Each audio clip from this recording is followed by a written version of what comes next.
এই সোলজারদের দেখে মনে হতে পারে যে তারা হয়তো সাধারণ কোনো কমান্ডো, কিন্তু শুনলে অবাক হয়ে যাবে যে এদের বয়স প্রায় 1000 বছরের কাছাকাছি। এদের রয়েছে আশ্চর্য রকমের হিলিং পাওয়ার, তাই তো শত আঘাতেও তাদের কিচ্ছু হয় না। কিন্তু হুট করে পৃথিবীর মানুষ নেমে পড়ে তাদের গোষ্ঠী উদ্ধার করতে। তবে এর আসল কাহিনী কি তা জানাতে নিয়ে এলাম দ্য ওল্ড গার্ড নামের ভাইরাল মুভির এক্সপ্লেনেশন। তো চলো আর প্যাচাল না বাড়িয়ে শুরু করি আজকের মুভি এক্সপ্লেনেশন। মুভির একদম শুরুর সিনেই আমরা সামরিক পোশাক পরিহিত কিছু যোদ্ধাকে মৃত অবস্থায় মাটিতে পড়ে থাকতে দেখি। তাদের সবার শরীরে খুব খারাপভাবে বুলেট দিয়ে ঝাঁঝরা করে দেওয়া হয়েছে। কিন্তু এই লোকগুলা কারা, তাদের পরিচয় আমরা একটু পরেই দেখতে পাবো। এরপর আমাদেরকে মরক্কোর একটা প্রত্যন্ত এলাকার দৃশ্য দেখানো হয়। অ্যান্ডি আর বুকার নামের দুই প্রাইভেট মার্সেনারি তাদের এক মিশনে কাজ করতে মরক্কো এসেছে। মূলত তাদের কাজই হলো যে তারা সরকারি কিংবা প্রাইভেট সংস্থার জন্য বিভিন্ন মিশনে অংশ নিয়ে থাকে। টেরোরিস্টদের দমন করা থেকে শুরু করে এই ধরনের লোকেরা অনেক রিস্কি কাজ করার জন্য তাদেরকে হায়ার করে। এবারও তারা সিআইএ এর এক এজেন্টের সাথে এমন এক মিশনের ব্যাপারে কথা বলতে এসেছে। তবে অ্যান্ডি এই মিশনটা নিতে চাচ্ছিল না, কারণ তাদের গ্রুপের রুলস অনুসারে একই সংস্থার জন্য কখনো দুবার কাজ করার নিয়ম নেই। সিআইএ এর জন্য ইতিমধ্যে অনেক বছর আগে একবার তারা মিশন পরিচালনা করেছিল। তবে বুকার তাদেরকে জানায় যে এবারের সিচুয়েশনটা খুবই এক্সট্রিম, তাই সিআইএ এজেন্টের সাথে কথা বলার পর অ্যান্ডির হয়তো মনটা পরিবর্তন হতে পারে। এরপর তারা দুজন হোটেলে গিয়ে নিজেদের অন্য দুই সঙ্গী নিকি এবং জোরের সাথে দেখা করে। তারপর কিছুক্ষণ সেখানে আড্ডা দেওয়ার পর অ্যান্ডি আর বুকার সিআইএ এজেন্ট কপিলের সাথে দেখা করতে যায়। সে তাদেরকে জানায় যে দক্ষিণ সুদানের একটা স্কুলে কিছু টেরোরিস্ট স্কুলের সব বাচ্চাদের জিম্মি করে রেখে স্কুল টিচারদেরকে মেরে ফেলেছে। যাদেরকে তারা জিম্মি করে রেখেছে তাদের সবার বয়স 8 থেকে 13 বছরের মধ্যে। এত ছোট বাচ্চাদেরকে এই ভয়ানক টেরোরিস্টের হাত থেকে বাঁচানোর জন্য খুব সতর্ক ও নিখুঁতভাবে কাজ সম্পূর্ণ করতে হবে। তাই সিআইএ এর কাছে অ্যান্ডির মার্সেনারি গ্রুপকেই এই মিশনের জন্য উপযোগী মনে হয়েছে। পুরো ব্যাপারটা জানার পর বাচ্চাদের কথা ভেবে অ্যান্ডি তাদের গ্রুপের রুলস ভেঙে মিশনে যেতে রাজি হয়। তবে সেখানে কপিলের সাথে কথা বলার সময় পুরো সময়টা জুড়েই দূর থেকে একজন স্নাইপার তাদের দিকে নজর রাখছিল, যেটা তারা কেউই খেয়াল করেনি। আর মিটিং শেষ হওয়ার পরে কপলিকে সেই স্নাইপারের দিকে হাত নাড়াতে দেখা যায়। তাহলে এর পিছনে কি রহস্য লুকিয়ে রয়েছে, তবে সেটা তোমরা একটু পরেই জানতে পারবে। যাই হোক, মিশন শুরুর আগে তাদের সবাইকে ইউএসএ মিলিটারি হেলিকপ্টারে করে সুদানের এক উপত্যকায় নিয়ে যাওয়া হয়। এরপর গভীর রাতে তারা নিজেদের মিশন শুরু করে। কিন্তু তাদেরকে যে লোকেশনটা দেওয়া হয়েছিল সেখানে ঢোকার পর কোনো দিক থেকেই জায়গাটাকে স্কুল মনে হয় না। তবুও তারা নিজেদের মিশন পরিচালনা করানোর জন্য এগিয়ে যেতে থাকে। দুর্গর মতন একটা বিল্ডিং এ ঢোকার পর তারা বেশ কিছু লোকের নড়াচড়া টের পেয়ে তাদের উপরে তলোয়ার এবং সাইলেন্সার লাগানো পিস্তল দিয়ে একে একে অতর্কিত হামলা করতে থাকে। এভাবে বেশ কিছু লোককে শেষ করার পর তারা এমন একটা রুমে গিয়ে পৌঁছায় যার চারিদিকের দেওয়ালে অনেকগুলো দরজা। হঠাৎ সেই দরজাগুলোর ভিতর থেকে কিছু মুখোশ পরা সোলজার বেরিয়ে এসে তাদের উপরে অনবরত গুলি চালাতে থাকে। কিছু বুঝে ওঠার আগে প্রচন্ড এক গুলির বৃষ্টি চালিয়ে তাদের সবাইকে ঝাঁঝরা করে দেওয়া হয়। ফলে তারা সবাই একসাথে মাটিতে লুটিয়ে পড়ে। মুভির একেবারে শুরুর সিনটায় আমরা ঠিক এমনই দৃশ্য দেখেছিলাম। এখন এতগুলো গুলি খাওয়ার পরে যে কোনো মানুষই উপরে পৌঁছে যাবে এটা তো নিশ্চিত, কিন্তু কিছুক্ষণের মধ্যে তাদের চারজনকেই নড়ে চড়ে উঠতে দেখা যায়। এমনকি তাদের শরীরে সব ক্ষতগুলো থেকে বুলেট খসে পড়তে থাকে, আর সেই ক্ষতগুলো আপনা আপনি সেরে ওঠে। এই ক্ষত সারা থেকে বোঝা যায় যে তাদের সবার মধ্যেই আশ্চর্যজনক হিলিং পাওয়ার রয়েছে, অর্থাৎ তাদের যে কোনো আঘাতই আপনা আপনি সেরে যায়। এ যেন অনেকটা সুপারহিরো উলভারিনের মতন পাওয়ার। যাক, এবার নিজেদের আগের অবস্থায় ফিরে এসে তারা ওই মুখোশ পরা সোলজারদেরকে দাঁড়ানোর সুযোগই দেয় না। মারাত্মক স্টাইলে পিস্তল আর তলোয়ার চালিয়ে তারা সব সৈন্যকে একের পর এক খতম করে দেয়। ভাইরে ভাই, এদের ফাইটিং স্কিল দেখে লিটারেলি যে কোনো মার্শাল আর্টিস্টও ভিমড়ি খেয়ে যাবে। তারা মাত্র 4 জন মিলে প্রায় 30 জন সৈনিককে উপরে পাঠিয়ে দেয়। এরপর সবার মনে প্রশ্ন জেগে ওঠে যে তাদের উপরে হামলা করা এই সোলজারগুলো আসলে কারা, আর স্কুলের বাচ্চারাই বা কোথায়। হঠাৎ দরজার কপাটের দিকে নজর গেলে অ্যান্ডি বুঝে যায় যে তাদের সাথে কত বড় একটা গেম খেলা হয়েছে। এই পুরো সময় সিসিটিভি ক্যামেরার মাধ্যমে সমস্ত ঘরে সবকিছু রেকর্ড করা হচ্ছিল। আর কপলিও নিজের ঘরে বসে এই ফুটেজের ব্যাপারে কারোর সাথে কথা বলতে দেখা যায়। অর্থাৎ সিআইএ যে তাদের একটা সিক্রেট ব্যাপারে জানতে পেরে গেছে এটা এখন পরিষ্কার। আসলে এই যোদ্ধারা কোনো সাধারণ মানুষ নয়, এদের সবার মধ্যে হিলিং পাওয়ার থাকার কারণে তারা প্রায় অমর বলা যায়। নিজেদের এই ক্ষমতাকে কাজে লাগিয়ে মানব জাতির কল্যাণের জন্য অনেক দিন থেকেই তারা যুদ্ধ করে আসছে। প্রাইভেট মার্সেনারি গ্রুপের ছদ্মবেশে সন্ত্রাসী দমন করে নিরীহ মানুষদের রক্ষা করা ছিল তাদের মূল উদ্দেশ্য। কিন্তু পৃথিবীর মানুষ তো আর কখনো ভালো হবে না, কয়েক বছর আগে সিআইএ এর কথায় অপারেশন করতে যাওয়ার সময় সিআইএ এর নজরদারিতে চলে আসে তারা। এত বছর ধরে সিআইএ তাদের উপরে গোপন নজর রেখে তাদের সিক্রেট জানার জন্য এই প্ল্যানটা সাজিয়েছিল। আর সুদানের এই স্কুলের বাচ্চা অপহরণ করার ব্যাপারটা সিআইএ এর আসলে একটা সাজানো প্ল্যান। এভাবে নিজেদের সিক্রেট রিভিল হয়ে যাওয়ার পর দলের লিডার অ্যান্ডি বেশ চিন্তিত হয়ে পড়ে। সবাই বুঝতে পারছিল যে সিআইএ এখন যে কোনোভাবে তাদের উপরে মেডিকেল রিসার্চ চালাতে চাইবে। এর জন্য তাদেরকে কেটে কুটে দেখলেও হয়তো কারোরই কিছু আসা যাবে না। আর তাদের কাছে একবার এই হিলিং পাওয়ারের রহস্য জানা গেলে পৃথিবীতে তুলকালাম কাণ্ড ঘটে যাবে। এবার অ্যান্ডি সবাইকে জানায় যে তাদেরকে দ্রুত কপলির সাথে দেখা করে এই ব্যাপারটা সুরাহা করতে হবে। এদিকে পরের সিনে আমরা আবারও আফগানিস্তানের একটা দৃশ্য দেখতে পাই। ইউএসএ মিলিটারি এবং নেভির একদল সৈনিক এক গ্রুপকে পাকড়াও করার জন্য মিশন চালাচ্ছিল। USA marine commander Nile Freeman প্রথমে কিছু আফগান মহিলাদের সাথে কথা বলে ওই লোকেশনটা আদায় করতে সক্ষম হয়। ওই লোকটা সেখানকার এক দরজার ভিতরেই লুকিয়ে ছিল। হঠাৎ সে দরজার পিছন থেকে দরজার ভিতর দিয়ে গুলি করা শুরু করলে নাইল তার এক সঙ্গীকে নিয়ে তৎক্ষণাৎ দরজা ভেঙে ভিতরে ঢুকে পড়ে। আর এরপর সে লোকটাকে গুলি করে খতম করে দেয়। তবে তার শরীরে গুলির খারাপভাবে জখম না হওয়ার কারণে নাইল তাকে বাঁচাতে যায়, কারণ তাদের উপরে লোকটা জীবিত নিয়ে আসার অর্ডার ছিল। কিন্তু সেই লোকটা হঠাৎ পাশ থেকে এক ছুরি তুলে নিয়ে নাইলের গলা কেটে দেয়। সাথে সাথে তার গলা দিয়ে তীব্র বেগের রক্ত বের হতে থাকে এবং সে মৃত্যুর কোলে ঢলে পড়ে। তার সঙ্গী ডিজিও এই অবস্থা দেখে কাঁদতে কাঁদতে তার গলা থেকে রক্তপাত বন্ধ করার অনেক চেষ্টা করে, কিন্তু কোনোভাবেই আর রক্তপাত বন্ধ করা সম্ভব হয় না। এরপর নাইলকে মিলিটারি হসপিটালে নিয়ে যাওয়া হয়। কিন্তু কিছুক্ষণ পর নাইল নিজেই অত্যন্ত অবাক হয়ে দেখতে পায় যে সে মরে যাওয়া তো দূরে থাক, বরঞ্চ তার গলায় ছুরির কাটা দাগ পর্যন্তও নেই। মানে লিটারেলি গলা কেটে ফেলার পরেও সে দিব্যি বেঁচে আছে। তার মানে তো তোমরা বুঝতেই পারছো যে নাইলের ভিতরেও এই হিলিং পাওয়ার রয়েছে। তবে নাইল কিন্তু সেটা নিজে জানতো না, তাই সে নিজেই বেশ অবাক এবং কনফিউজড হয়ে পড়ে। তার সঙ্গে ডিজিও তাকে একবারে সুস্থ অবস্থায় দেখে নিজের চোখকে যেন বিশ্বাস করতে পারে না। খুব দ্রুত মিলিটারি সবার মাঝে এই কথাটা ছড়িয়ে যায় আর নাইলকে আরো কিছু টেস্ট করানোর জন্য নিয়ে যাওয়ার কথা বলে। ওদিকে অ্যান্ডি এবং তার দল এই সময়টায় সুদান থেকে ট্রেনে ফিরছিল।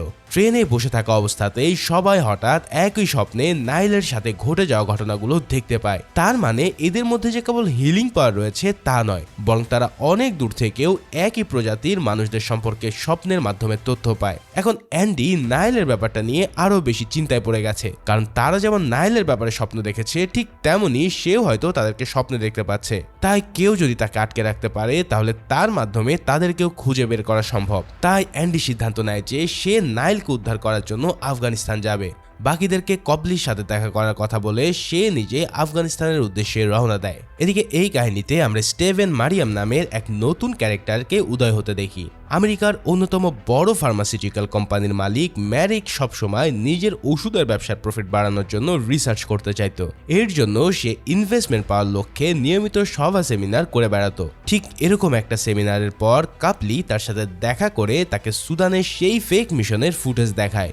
এই ভিডিও দেখার পর অ্যান্ডির দলের ক্ষমতা সম্পর্কে ম্যারিকো নিশ্চিত হয়ে যায়। কিন্তু শুধুমাত্র ফুটেজ পেলে তো চলবে না, রিসার্চ করার জন্য লাগবে আস্ত মানুষ, অর্থাৎ সে তাদের চারজনকে যে কোনো মূল্যে হাতে চায়। কিন্তু কপলি জানায় যে সে বড়জোর একজনকে তার হাতে এনে দেওয়ার চেষ্টা করতে পারে, কারণ এই ক্ষমতাধর লোকগুলো যে কি পরিমাণ মারাত্মক ফাইট জানে কপলি সেটা নিজে সরাসরি সিসিটিভি ফুটেজে দেখেছে। কিন্তু তবুও ম্যারিক তাদের সবাইকে ধরে আনার জন্য ব্যবস্থা করার আদেশ দেয়। এদিকে আফগানিস্তানের সেই মিলিটারি বেজে ইউএসএ মিলিটারির অফিসারকে নাইলকে টেস্ট করার জন্য নিয়ে যাচ্ছিল। তবে হঠাৎ অ্যান্ডি সেখানে এসে হাজির হয় এবং তৎক্ষণাৎ ওই মিলিটারি অফিসারটাকে খতম করে ফেলে। এরপর সে নাইলকেও ঘুষি মেরে অজ্ঞান করে দেয় এবং তার গাড়িতে করে তুলে নিয়ে যায়। গাড়ি চলতে থাকা অবস্থায় নাইল তার চেতনা ফিরে পেয়ে লাথি মেরে তার গাড়ির ডিকি খুলে ঝাঁপ দেয়। অ্যান্ডি তার গাড়ি থামিয়ে তাকে ধরার চেষ্টা করলে সে দৌড়ে পালাতে থাকে, কিন্তু অ্যান্ডি হঠাৎ তার কপাল বরাবর এক শটে গুলি করে বসে। তবে এভাবে হেডশট খাওয়ার পরেও পর মুহূর্তের মধ্যে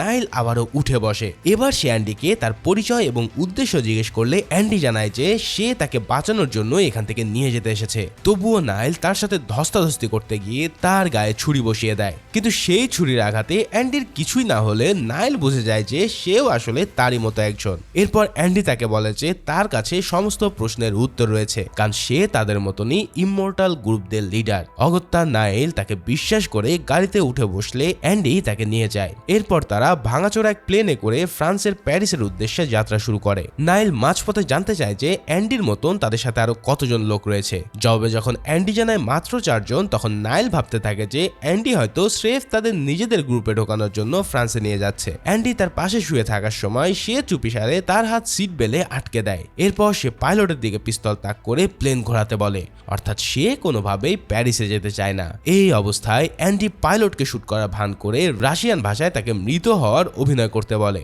পাইলট তার কথা মতো কাজ করলে প্লেন যখন নিচের দিকে নামতে থাকে তখন নাইল বাধ্য হয়ে তার হাত খুলে দেয়, কারণ অ্যান্ডি তাকে প্লেন চালাতে পারার কথা একবার জানিয়েছিল। কিন্তু অ্যান্ডির হাত খুলে দেওয়ার পরেই পাইলট উঠে গিয়ে প্লেন চালাতে থাকে। এবার নাইল ভীষণ রেগে মেগে অ্যান্ডির সাথে ফাইট করা শুরু করে দেয়।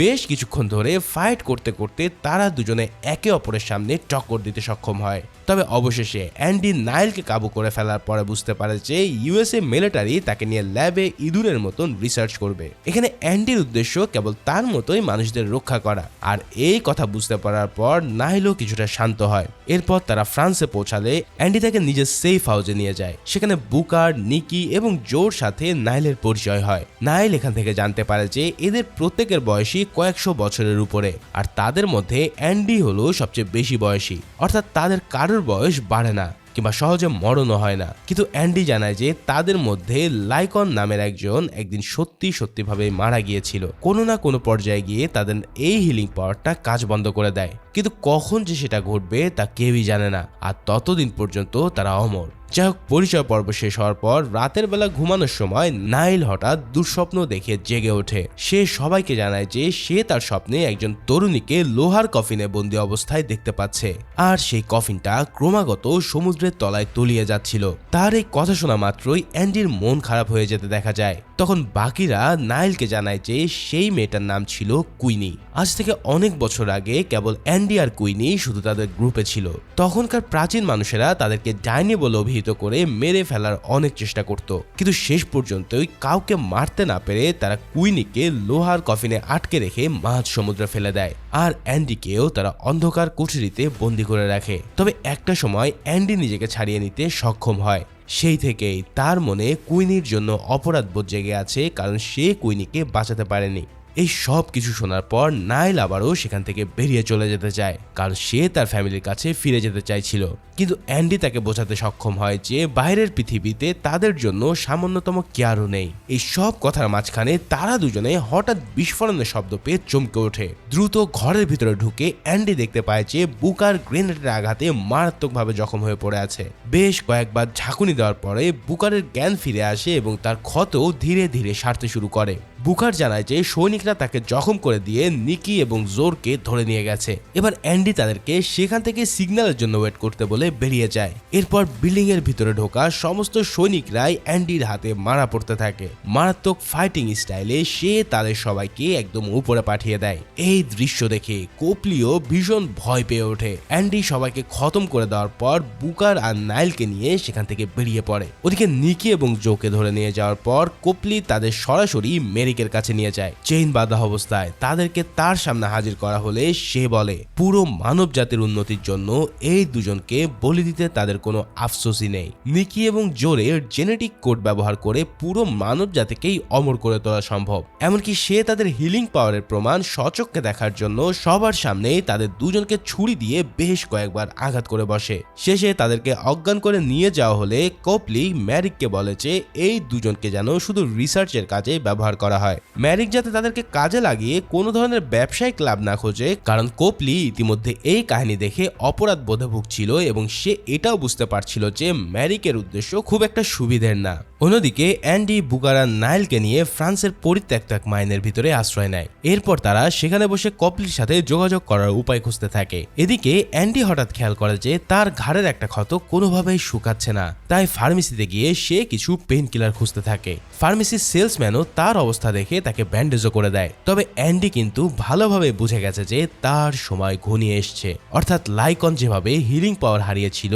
ঠিক সেভাবেও সে ক্ষমতা হারাতে বসেছে। তার মানে 1000 বছর পার হয়ে যাওয়ার পর অবশেষে অমরত্ব তার শেষ হতে চলেছে। তবে অ্যান্ডি মৃত্যুকে মোটেও ভয় করে না। ট্রিটমেন্ট শেষে ফিরে আসার পর নাইল তার কাছে এসে নিজের ফোনটাকে দেখতে পায়। নাইল ফোনের ভিতরে তার মায়ের সাথে তোলা ছবি দেখে অ্যান্ডি তার ফ্যামিলির ব্যাপারে জিজ্ঞেস করে। নাইল জানায় যে তার বাবা ইউএসএ আর্মির একজন কমান্ডার থাকা অবস্থায় যুদ্ধে প্রাণ হারিয়েছিলেন। ওদিকে ম্যারিক, নিকি এবং জোকে ধরে নিয়ে যাওয়ার পর তার অধীনে থাকা ডাক্তারকে দিয়ে তাদেরকে অমানসিক টর্চার করতে করতে টিস্যু স্যাম্পলের কাজ করতে থাকে। কিভাবে তাদের হিলিং পাওয়ার কাজ করে সেটা জানার জন্য তাদেরকে অমানসিক যন্ত্রণা দেওয়া হয়। এই সব দেখে কোপলি ম্যারিককে জিজ্ঞেস করে যে সে কতদিন এভাবে তাদেরকে আটকে রাখবে। তখন ম্যারিক জবাব দেয় যে সে কোনোদিনই এদেরকে ছেড়ে দেবে না, কারণ যদি কোনোভাবে তার কম্পিটিটর কোম্পানিগুলো তাদের হদিস পায় তাহলে তারাও তাদের পিছনে উঠে পড়ে লাগবে। অর্থাৎ নিকি এবং জোকে আজীবন ধরে অমানসিক অত্যাচার সহ্য করেই যেতে হবে। অন্যদিকে সেই পুরাতন খনিতে বসে বসে বুকার কপলির লোকেশন বের করতে সক্ষম হয়। তাদের ধারণা নিকি এবং জোকে সেখানে আটকে রাখা হয়েছে, আর অ্যান্ডি তাদেরকে বাঁচানোর জন্য শপথ নিয়ে নেয়। অ্যান্ডির লোকেশন জানা মাত্রই তারা সবাই ইংল্যান্ডের উদ্দেশ্যে রওনা দেয়। সেখানে পৌঁছানোর পর অ্যান্ডি নাইলের হাতে রাইফেল তুলে দিয়ে মিশনের জন্য রেডি হতে বলে। তবে এবার সে এই মিশনে যেতে রাজি হয় না, কারণ তার মনে হতে থাকে যে এসব মৃত্যুর খেলায় নিজের জীবন বিপন্ন করা এবং মানুষকে হত্যা করে কিছুই হাসিল হবে না। এর চাইতে সে তার নিজের ফ্যামিলির সাথে সময় কাটাতে চায়, কারণ একটা সময় সে বেঁচে থাকলেও তার পরিবার হারিয়ে যাবে। অতঃপর অ্যান্ডি তাকে তার ইচ্ছা অনুসারে চালিয়ে যাওয়ার অধিকার দেয়। তবে যাওয়ার আগে অ্যান্ডি তাকে বলে দেয় যে সে যেন গাড়িতে থাকা সব অস্ত্রগুলোকে কোথাও পুঁতে রাখে। তার কথা মতো নাইল কিছু দূর যাওয়ার পর গাড়ি থেকে অস্ত্রগুলো বের করতে গিয়ে দেখে যে তার হাতে থাকা পিস্তলের ম্যাগাজিনটা পুরোপুরি খালি। তখনই নাইলের মনে পড়ে যে এই পিস্তলটা বুকা রিলোড করে অ্যান্ডিকে দিয়েছিল, আর অ্যান্ডি সেটা নাইলকে দিয়ে দিয়েছে। তার মানে কি বুকার ইচ্ছা করে খালি পিস্তল তার হাতে দিয়ে দিয়েছে? তাহলে এটা কি এই ইঙ্গিত করে বুকারই আসল বিশ্বাসঘাতক? এবার নাইলের সন্দেহটাই যে সত্যি প্রমাণ হবে তা আমরা পরের সিনে পেয়ে যাই। অ্যান্ডি বুকারকে নিয়ে কোপলির সেই লোকেশনে যাওয়ার পর তাকে দেখতে পায়। অ্যান্ডি দেখতে পায় যে কোপলি তাকে নিয়ে বহু বছর ধরে রিসার্চ করে আসছে। সে কোপলিকে কিছু করার আগেই পিছন থেকে বুকার হঠাৎ তাকে গুলি করে ঝাপটে ধরে। তার মানে বুকারি যে কোপলিদের কাছে বিক্রি হয়ে গেছে তা তো আর বুঝতে বাকি থাকে না। কোপলি তার হাত বেঁধে ফেলার পর অ্যান্ডিকে জানায় এই কাজটা সে করেছে যাতে ম্যারিকে সায়েন্টিস্টরা রিসার্চ চালাতে পারে।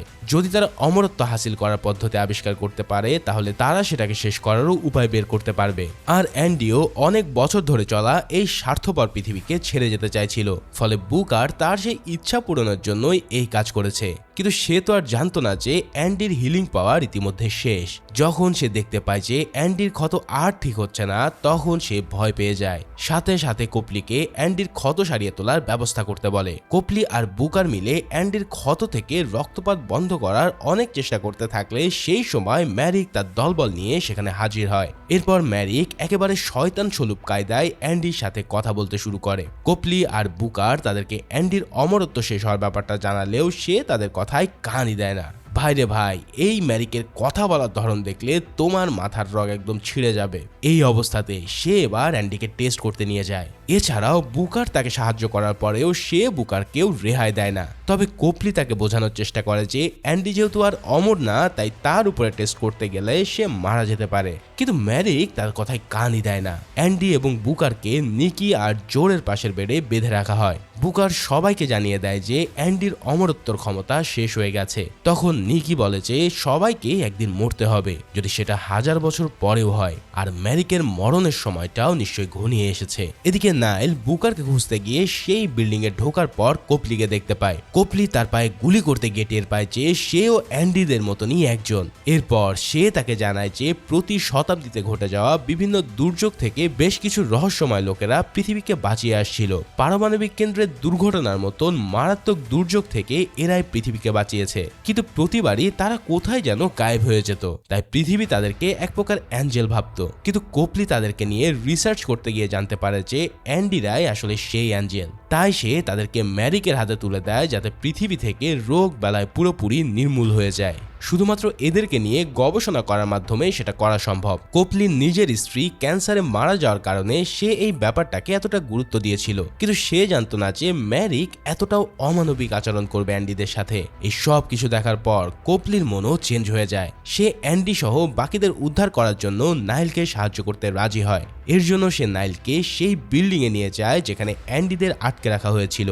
নাইল তার সাথে সব অস্ত্রশস্ত্র নেওয়ার পাশাপাশি অ্যান্ডির কুড়ালটাও হাতে নেয়। এই কুড়াল ছিল প্রাচীন যুগের খতরনাক এক কুড়াল। বৃত্তকার এই কুড়ালকে ঘুরিয়ে ঘুরিয়ে অ্যান্ডি যে কাউকে সহজে খতম করে দিত। বিল্ডিং এর ভিতরে ঢোকার পর কোপলি নাইলের সাথে আসতে চাইলে নাইল তাকে আসতে নিষেধ করে, কারণ ভয়ানক এই মিশনে তার মতন সাধারণ মানুষ কিছুই করতে পারবে না। কোপলি তখন তাকে নিজের কার্ডটা দেয়, যার মাধ্যমে প্রাইভেট এলিভেটর ব্যবহার করে সোজাসুজি ল্যাবে প্রবেশ করা যায়। নাইল এলিভেটর দিয়ে বিল্ডিং এর 15 তলা ওঠা মাত্রই 3 জন গার্ড এসে তাকে গুলি করে বসে, কিন্তু পরক্ষণেই সে উঠে বসে তাদের 3 জনকে খতম করে। এদিকে সিসিটিভি ফুটেজে এই দৃশ্য দেখে অন্য গার্ডরা সাথে সাথে অ্যালার্ট হয়ে যায়। এরপর নাইল অ্যান্ডিদেরকে খুঁজতে খুঁজতে সরাসরি ম্যারিকের সামনে এসে পৌঁছায়। সে তাকে ল্যাবের কথা জিজ্ঞেস করা মাত্রই অন্য গার্ডরা এসে গুলি শুরু করে। নাইল বেশ কয়েকটা গুলি খেলেও সে সবাইকে একে একে শেষ করে দেয়, কিন্তু এই চক্করে তার পিঠ থেকে কুড়ালের ব্যাগটা পড়ে গেলে ম্যারিক সেটা খুলে কুড়ালটাকে নিজের হাতে নেয়। এরপরে নাইল কার্ড দিয়ে প্রাইভেট এলিভেটরের দরজা খুলে সোজা ল্যাবে চলে আসে। ল্যাবের ডাক্তার তার উপরে হামলা করতে আসলে সে তাকে মেরে নিচে ফেলে দেয়। এরপর সে সবাইকে একে একে মুক্ত করে দিলে তারা একসাথে ম্যারিকের 12টা বাজানোর জন্য রেডি হয়। বুকার তার অপরাধ বোধ থেকে এই ল্যাবে পড়ে থাকতে চাইলেও অ্যান্ডি তাকে সব ভুলে গিয়ে তাদের সাথে ফাইট করতে বলে, কারণ এখন যদি ম্যারিককে থামানো না যায় তাহলে আজীবন সে তাদের পিছে লেগে থাকবে। এবার তারা সবাই মিলে সামনের দিকে আগাতে থাকলে প্রতিটা রুমে একে একে ট্রেন গার্ডরা এসে তাদের সামনে আসতে থাকে। তারা প্রায় সবাইকে গুলি করে খতম করে দিলেও শেষ পর্যন্ত তীব্র এক গ্রেনেডের বিস্ফোরণে শিকার হয়। অ্যান্ডির হিলিং পাওয়ার তো আগেই শেষ, তাই সে কোনোভাবে কভার নিয়ে নিজেকে রক্ষা করে। অন্যদিকে অন্য এক গার্ড এসে নিকি এবং জোকে লাথি মারতে থাকলে নিকি তার সাথে ফাইট শুরু করে দেয়। নিকি সেই লোকটার সাথে বেশ কিছুক্ষণ ফাইট করার পর লোকটা তার মুখের ভিতরে গুলি করে পালিয়ে যায়। এই সব দৃশ্য দেখে অ্যান্ডি বলে যে অনেক হয়েছে, এবার আমি এর শেষ দেখেই ছাড়বো। এই কথা বলেই সে এক কুড়াল তুলে নিয়ে গার্ডদের উপরে হামলে পড়ে, আর এর কিছুক্ষণের মধ্যে নিকিও তার ক্ষত সারিয়ে নেয়। অ্যান্ডির সাথে শেষে একজন গার্ডের তীব্র ফাইট হওয়ার পর অ্যান্ডি তাকেও কাবু করে ফেলে, আর এরপর সে তার মুখ থেকে ম্যারিকের আসল লোকেশন আদায় করে নেয়। এই আহত অবস্থায় নিজের পাওয়ার হারিয়ে অ্যান্ডি যে ফাইটটা দেখিয়েছে তা সত্যি অবাক করার মতো। এবার তারা শেষ একটা ফাইটের জন্য সরাসরি ম্যারিকের উপরে হামলা করার প্রস্তুতি নেয়। তারা দরজার সামনে গিয়ে দাঁড়ালে দরজার ওপাশ থেকে আরেক দল গার্ড তাদের জন্য অপেক্ষা করছিল। নাইল সবার আগে ভিতরে যেতে চাইলেও অ্যান্ডি তাকে বাধা দিয়ে বলে যে সবসময় সেই সবার আগে যেত, আর এবারও সেটাই হবে। তবে তার আগেই অন্য দিক থেকে নিকি এবং জো গ্লাস ভেঙে গার্ডদের উপর হামলা করে বসে। এবার তারা এদেরকে আর কোনো চান্সই দেয় না। যে লোকটা নিকির মুখে গুলি করেছিল জো তার ঘাড় মোটকে একদম উপরে পাঠিয়ে দেয়। এভাবেই সব শেষ করে দেওয়ার পর এলিভেটর নিচের দিকে দেখে সবাই ভাবে যে ম্যারিক হয়তো পালিয়ে যাচ্ছে, তাই নিকি এবং জো দ্রুত সিঁড়ি দিয়ে নিচে নামতে থাকে। এই ফাঁকে অ্যান্ডি এবং নাইলের মধ্যেও কথা হয়। অ্যান্ডি তাকে বলে যে সে নাইলের ভিতরে তার প্রথম জীবনের শক্তি দেখতে পেয়েছে, তাই যখন সে মারা যাবে তখন নাইলই তাদের দায়িত্ব পালন করবে। এই সব কথা বলার মাঝখানে হঠাৎ কোথা থেকে যেন ম্যারিক এসে অ্যান্ডি দিকে পিস্তল তাক করে বসে, কিন্তু নাইল অ্যান্ডির ইশারায় একটা ফাঁকা গুলি করার পর ম্যারিকের মনোযোগ সরে গেলে অ্যান্ডি তাকে এক ঝাটকায় নিচে ফেলে দিয়ে তার গলায় কুড়াল বসিয়ে দেয়। ম্যারিক তার শেষ চেষ্টা হিসেবে অ্যান্ডির দিকে গুলি করতে গেলে নাইল এবার তাকে জাপটে ধরে প্রায় 15 তলা থেকে লাফ দেয়। এত উপর থেকে পার্কিং লটের একটা কারের উপরে পড়ার পর নাইলের হাড়গোড় লিটারালি গুঁড়ো গুঁড়ো হয়ে যায়, কিন্তু তবুও এই অবস্থাতেও সে নিজেকে হিল করে ফেলে, আর ম্যারিক তো অনেক আগেই উপরে পৌঁছে যায়। এভাবে সব কিছু খতম হওয়ার পর সবাই মিলে দূরে কোথাও চলে যায়। সেখানে বসে নাইল সিদ্ধান্ত নেয় যে এখন থেকে সে এই টিমের সাথেই থাকবে। তাই সে কোপলির সাহায্যে নিজের ফেক মৃত্যুর সংবাদ ফ্যামিলির কাছে পৌঁছে দেয়। যদিও এতে তার পরিবার শোকাহত হবে, তবে এছাড়া তাদের হাতে আর কোনো উপায়ও নেই। অন্যদিকে অ্যান্ডি বুগারকে তার কাজের জন্য আগামী 100 বছর কোনো ধরনের কন্ট্যাক্ট না করা শাস্তি দেয়। সব শেষে তারা সবাই মিলে কোপলির সাথে দেখা করে। অ্যান্ডি তাকে বলে যে এখন থেকে তারা যে সমস্ত কাজ করবে তাতে যদি কোনো সাক্ষ্য প্রমাণ থেকে যায় তাহলে সেটা মেটানোর দায় কপিলি নেবে, অর্থাৎ তাদের অস্তিত্ব সিক্রেট রাখার দায়িত্ব এখন থেকে তার। আর কোপলিও কেলিও তাদের কথায় রাজি হয়ে যায়। এর কিছুদিন পরের সিনে দেখা যায় যে বুকার তার শাস্তি সহ্য করতে না পেরে প্যারিসে বসে ড্রিঙ্ক করে সময় কাটাচ্ছিল। একদিন এভাবেই ড্রাঙ্ক অবস্থায় বাসায় ফেরার পর হঠাৎ সে একটা নারীর কণ্ঠের হ্যালো শব্দ শুনতে পায়। এখানে দেখা যায় এই মহিলাটা আর কেউই নয়, বরং সে হচ্ছে কুইনি। কিন্তু মহাসমুদ্রের অতলে থাকা লোহার কফিন থেকে সে ছাড়া পেল কি করে, আর বুকারের সাথে দেখা করার পিছনে তার আসল উদ্দেশ্য কি? এই সমস্ত প্রশ্নের উত্তর তোমরা পাবে এই মুভির সেকেন্ড পার্টে। তো বুঝতেই পারছো আসল খেলা এখনো অনেক বাকি আছে। এখন খুব শীঘ্রই সেই মুভির এক্সপ্লেনেশনও হাজির হবে এই চ্যানেলে। সে পর্যন্ত সবাই ভালো ও সুস্থ থাকো। দেখা হচ্ছে পরের কোনো ভিডিওতে। আল্লাহ হাফেজ।